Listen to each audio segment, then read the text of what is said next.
Pada 31 Oktober 1996, Axl Rose, vokalis dari Guns N' Roses, mengumumkan secara resmi bahwa Slash, sang gitaris, telah keluar dari Guns N' Roses. Kabar itu beredar sangat cepat dan membuat gaduh jagat rock dunia, hingga menimbulkan beberapa spekulasi dan pertanyaan terkait keluarnya Slash. Apa yang sebenarnya terjadi dengan Guns N' Roses?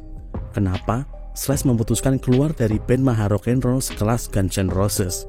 Selengkapnya di Urban Legend kali ini. Guns N' Roses adalah band rock yang dibentuk di tahun 1985. Band ini merupakan gabungan dari dua band yang cukup terkenal di kawasan Los Angeles. Dengan formasi awal Izzy Stradlin dan Axl Rose dari Hollywood Rush, lalu Tracy Guns, Rob Gardner, dan Ollie Page dari LA Guns. Formasi awal ini tidak berlangsung lama.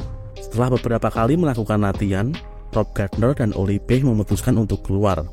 Kemudian menyusul Tracy Guns yang juga memutuskan untuk hengkang dari band ini, setelah sebelumnya terlibat cekcok dengan Axl Rose. Ketiga orang itu kemudian digantikan oleh Steven Adler, Slash, dan Dave McKagan. Dan disinilah terbentuk formasi Guns N' Roses paling fenomenal pada 4 Juni 1985. Perlahan tapi pasti, nama Guns N' Roses mulai menanjak dan menjadi perbincangan di kawasan Sunset Strip. Tawaran manggung pun segera berdatangan, mulai dari klub malam kelas A sampai bar terkenal di California. Semuanya ingin Guns N' Roses tampil di tempat mereka. Kabar itu dengan cepat sampai ke label-label besar. Mereka semua tertarik ingin mengajak Guns N' Roses masuk ke label mereka.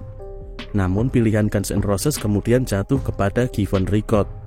Pada 6 Maret 1986, Guns N' Roses menandatangani kontrak kerjasama dengan nilai kontrak sebesar $75.000. 21 Juli 1987 menjadi hari paling penting bagi Guns N' Roses. Di hari itu, mereka merilis album perdana Appetite for Destruction. Album ini mengantarkan mereka ke puncak popularitas, dengan total penjualan mencapai 30 juta kopi di seluruh dunia. Guns N' Roses menjelma sebagai band maha rock and roll terbesar sejagat raya. Seiring dengan popularitas yang semakin menanjak, mulai muncul konflik internal di dalam band. Dimulai dari dipecatnya Steven Adler, kemudian Izzy Stradlin yang menghilang dari hingar-bingar popularitas karena sudah tidak tahan dengan sikap star syndrome teman-temannya. Band ini mulai tidak baik-baik saja. Meski album kedua mereka, Use Your Illusion, yang rilis pada 1991, tetap mengalami kesuksesan secara komersil, namun band ini sudah tidak seperti sebelumnya. Masalah dan konflik internal terus membayangi kesuksesan mereka, sampai akhirnya Axl dengan sangat jelas telah merebut kendali band ini. Perselisihan antara Slash dan Axl mulai memanas ketika Axl tiba-tiba memecat Gilby Clarke, gitaris yang ditunjuk untuk menggantikan Izzy, tanpa persetujuan dari anggota lainnya. Tidak sampai di situ, Axl kembali berulah dengan secara sepihak memasukkan Paul Tobias sebagai tandem gitar Slash. Padahal sebelumnya Slash menolak kehadiran Tobias karena dirinya tidak mendapatkan chemistry yang pas seperti ketika dia bersama Izzy. Namun Axl tetap ngotot untuk memasukkan Tobias sebagai gitaris di band ini. Masalah antara Axl dan Slash mencapai titik puncaknya ketika Guns N' Roses mendapat tawaran untuk mengisi soundtrack film di tahun 1994. Di dalam film itu, Guns N' Roses mengcover Sympathy for the Devil milik The Rolling Stones. Slash yang sudah meluangkan waktu dan pikiran untuk merekam gitar di lagu itu, sangat marah ketika mengetahui track gitarnya ditumpuk oleh Paul Tobias, yang saat itu disuruh oleh Axl untuk merekam ulang part gitar tersebut.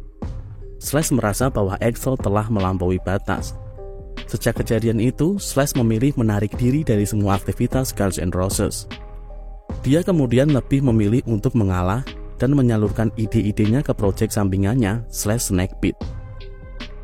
Antara Axl dan Slash kemudian tidak pernah bertegur sapa. Mereka kehilangan chemistry. Puncaknya, pada Halloween tahun 1996, MTV melaporkan telah menerima faksimil dari Axl Rose yang menyatakan bahwa Slash telah keluar dari band. Dalam rilis press, Slash berkomentar mengenai berita itu. Slash mengatakan bahwa antara dirinya dan Axl sudah lama tidak bisa menemukan kesepakatan dalam Guns N' Roses. 1 tahun kemudian, sang basis Dave McKagan menyusul Slash keluar dari Guns N' Roses.